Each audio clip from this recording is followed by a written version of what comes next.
This is Jeffrey Epstein's Island. When viewed from the air, it looks like a tropical paradise. Doesn't it? Palm trees, turquoise waters, and a completely isolated island in the Atlantic Ocean. For many years this place was described only as a rich man's private holiday island, but when the FBI landed on Epstein's Island in 2019, this story changed irreversibly. Federal agents were expecting an ordinary property search. However, what they encountered made everyone question everything we know about private islands so far, because while most private islands are operated with a few staff members, about 70 people were working on this island, while the electrical power used by luxury mansions usually does not exceed 480 volts. Epstein's Island was equipped with an infrastructure of 15,000 volts. In terms of understanding, this means enough energy to keep a small town running. Moreover, this was not the only interesting thing.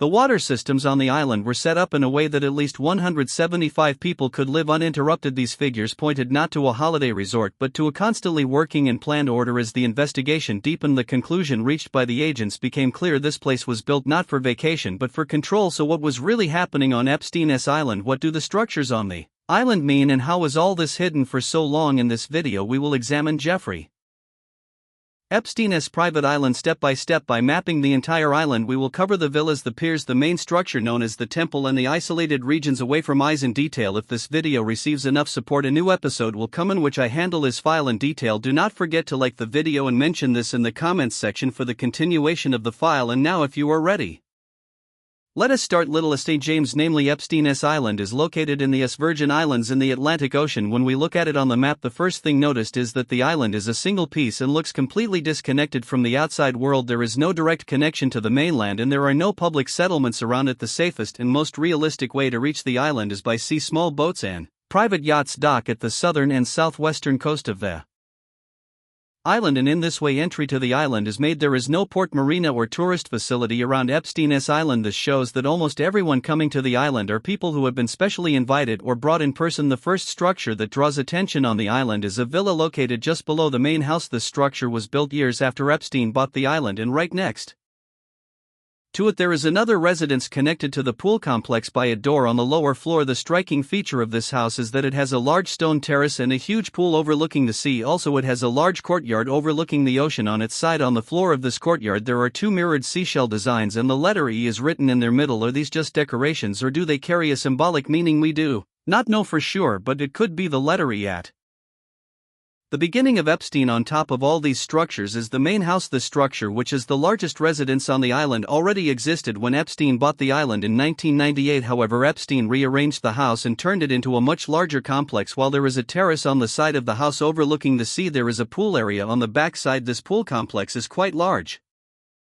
There are 4 single-story houses, a shaded seating area, and a large swimming pool. At the far end of the pool there is a statue representing a sitting archer, and right in front of it is a painted compass that some mistake for a helipad. Some parts of the pool complex are designed as 2 stories. In these sections there are stairs descending to the lower floors and hidden doors. Also, another villa surrounded by trees is hidden a little further from the pool complex. As I mentioned before, visitors usually came to the island by seaboats docked at the pier section of the island, and there was a covered loading and waiting area here. Those coming by air landed on the grass-covered helipad, and there were small shelters for passengers and luggage here. There are 2 details that draw attention near these shelters. The first is a giant monkey statue standing on top of a pole, and the second is a staircase just above it that goes up towards the hill but ends suddenly. What I have told so far belongs to the northern region of the island, and this region was designed to be impressive on visitors. However, the situation is a bit different in other regions. As we move towards the center of the island, we see that the design is focused on control rather than appearance. For example, there is a low building hidden inside the trees and it is almost invisible.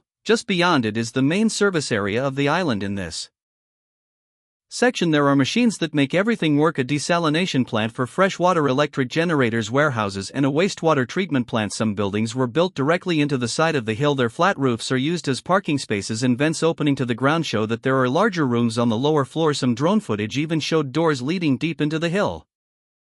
And this raises questions about areas that might be hidden underground. A road in the main service area winds upwards. Although this looks like a simple road from the outside, it may be hiding the water pipe connected to the fountain of the island. As seen in the images, the fountain is located right in the middle of the island. It is surrounded by green areas and benches. When we approach the southern part of the island, we see a huge sundial. According to some conspiracy theories, there used to be 13 benches painted with bright colors around it, and it was said that these represented the 13 great lineages ruling. Also, the face of the sundial resembles a Masonic design, and this increases the speculations about this detail. When we go down to the shore side, we see small structures scattered along the beach. In one of the outdoor huts there are massage tables under the straw roof. Another building by the beach is now just in ruins. This place may have been used for dressing or toilets. As we move a little further to the left parts, we see a strange piece of beach. This place is blurred on Google Maps as if something was tried to be hidden in a place located close to the sundial. There is a large structure with 3 garage doors and closed windows. Some define this as staff barracks and some as a warehouse. However, in both cases it stands in a place separate from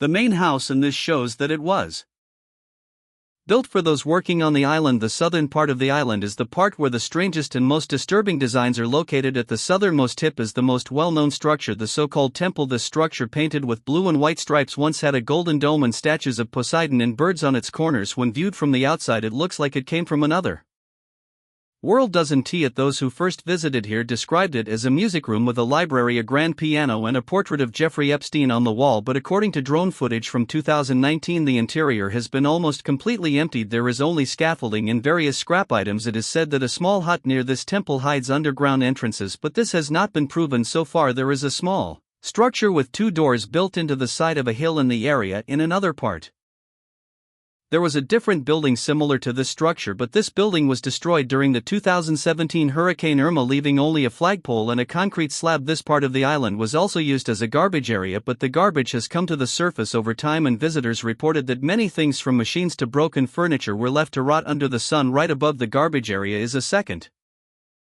swimming pool. This pool is smaller than the large pool complex in the main house and is connected to a 120 square meter building which has a garage-style door. At the highest point of the island there is a telecommunications tower. This tower provides constant surveillance and communication thanks to Wi-Fi repeaters mounted on the buildings around it. Didn't all these structures we examined seem a bit meaningless to you too? The temple, the sundial, hidden buildings, and other places, all these show that the island was designed not only for secrecy but also for the protection of secrets. Every corner, every structure seems designed to control and observe life on the island. Some areas are visible to visitors while others are completely hidden, and all this shows that Little St. James is not just a holiday resort but a planned, isolated and control-oriented area. We saw that every detail on the island was built, planned in strategically, and is full of secrets. Therefore the picture we already know becomes clearer after this point. No structure and no detail we encounter on Epstein's Island is random. What I have told turns the island from an ordinary island into a closed system where we question what has been hidden for many years. All we have today are satellite images, old records and shared files, but even these files unfortunately prove what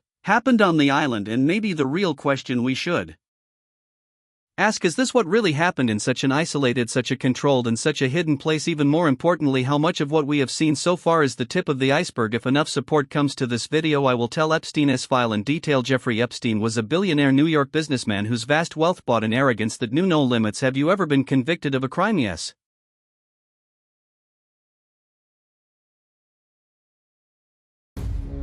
Jeffrey Epstein was a billionaire New York businessman whose vast wealth bought an arrogance that knew no limits.